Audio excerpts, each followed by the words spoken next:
এটা একটা স্পষ্টত জানিয়ে দেওয়া। আমার মনে হয় ভারত সরকারের একটা বড় ধরনের স্ট্যান্ড এখানে নেওয়ার সুযোগ এসেছে, সময় এসেছে। কারণ ভারত কিন্তু শুধু আমাদের, বাংলাদেশ তো একটা স্বাধীন দেশ, যদি বাংলাদেশের তরফ থেকে কিছু বলা না হয় তাহলে একটা দেশের ভেতরে আরেকটা দেশ কিভাবে গিয়ে কথা বলবে? আপনি আপনি আপনি আপনি কি জানেন যে আন্তর্জাতিক আইনে যদি অবশ্যই। কোনো সরকারের তরফ থেকে হ্যাঁ। একটি দেশকে দখল করার কথা ফরমালি বলা হয় বা লেখা হয়, সেটা সেই দেশের বিরুদ্ধে যুদ্ধ ঘোষণা করা হয়। একদম। ইতিমধ্যে দখলদার বাহিনীর প্রধান উপদেষ্টার বিশেষ সহকারী এখন আপনার কোন ধরনের ছাড়া, মানে মন্ত্রণালয় ছাড়া, আপনার মন্ত্রণালয় ছাড়া উপদেষ্টা আছে মাহফুজ আলম। সে তো অলরেডি লিখেছে যে ভারতকে দখল করাই এখন নেক্সট উদ্দেশ্য হতে পারে, আধিপত্যবাদ তৈরি করা।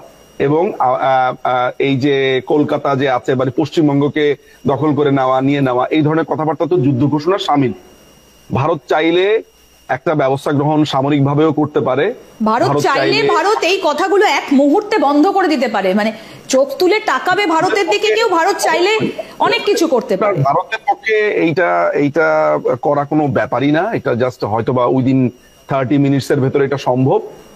কারণ এইখানে তো আসলে এন্ড অফ দ্য ডেতে এটা ভারতের এগেইনস্টে চলে যাচ্ছে। আমার কাছে মনে হয় ভারত যদি, আমার এন্ড অফ দ্য ডেতে, আমি একটা সার্বভৌম, যদিও আমি বাংলাদেশের নাগরিক বলতে কমপ্লিটলি লজ্জাবোধ করি, আমি এটা যে কোনো ভাবেই হোক আনে বানে এটা আমি বলতেও চাই না এখন আর। আমি মনে করি যে এই স্বদেশ আমি হারিয়েছি, পূর্ব পাকিস্তানের নাগরিক আমি ছিলাম না, বাট আমি 5ই অগস্ট পর্যন্ত বাংলাদেশের নাগরিক ছিলাম। এটা আমি খুবই গর্বের সাথে সেটা বলতে পারি। তো 5ই অগস্টের পরে যে পূর্ব পাকিস্তান হয়েছে, সেই পাকিস্তানটার উপরে আমার কোনো আসলে মায়া মমতা কিছুই নেই। এই দেশটার প্রতি আমার অভিমান জমে আছে হয়ে গেছে। কিন্তু এখানে প্রশ্নটা হচ্ছে ভারতীয় সরকারের জায়গাটা। হ্যাঁ, আপনি গতকালকে চাঁপাইনবাবগঞ্জে আমি যে রুদ্রমূর্তিটা দেখলাম, সেখানকার অধিবাসী যারা আছে এরা মনে হয় প্রত্যেকে জঙ্গি হয়ে গেছে। তো ভারত সরকারের কিন্তু এখানে দেখার বিষয় আছে। আপনার এই প্রোগ্রাম কারা দেখছেন, কতটুকু মূল্যায়ন করছেন, আমার মনে হয় যে একটু চিন্তা ভাবনা তো করা খুবই জরুরি। মানে আপনি যদি খালি কাউকে বলেন অমুক ফ্যাসিস্ট, আপনাকে সেনাবাহিনী সাহায্য করবে। সেনাবাহিনীর একটাই শুধু দাবি থাকে যে যদি কোনো লুটপাট হয়, সেই লুটপাটের একটা ভাগ বাটোয়ারা তাদেরকে দিতে হয়। আমি এরকম বেশ কিছু অফিসারের নামও জানি। যেমন হচ্ছে যে একটা প্রায় আপনার হিন্দু ধর্মাবলম্বীদেরকে প্রবল ভাবে নির্যাতন করেছে, পরে স্বর্ণ, টাকা পয়সা এগুলো তাকে দেওয়ার মাধ্যমে সেখান থেকে সনাতনীরা মুক্তি পেয়েছে। তার নাম হচ্ছে লেফটেন্যান্ট কর্নেল ফেরদৌস।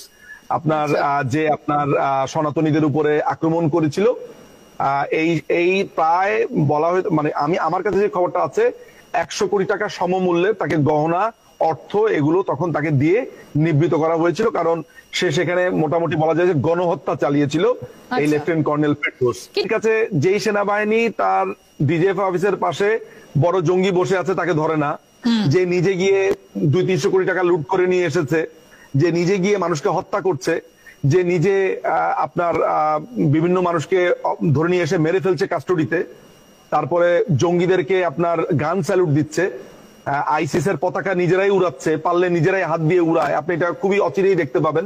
কেউ যদি আপনাদের টিভিতে কথা বলেন, মানে আপনাদের টিভিতে এসে যদি বাংলাদেশের কোনো মানুষ কথা বলেন, তাহলে প্রোগ্রাম শেষেই তাকে সম্ভবত হত্যা করা হবে। এটাই এখন বাংলাদেশের নিউ নর্মাল, এটাই বাংলাদেশের নব্য স্বাভাবিক ঘটনা।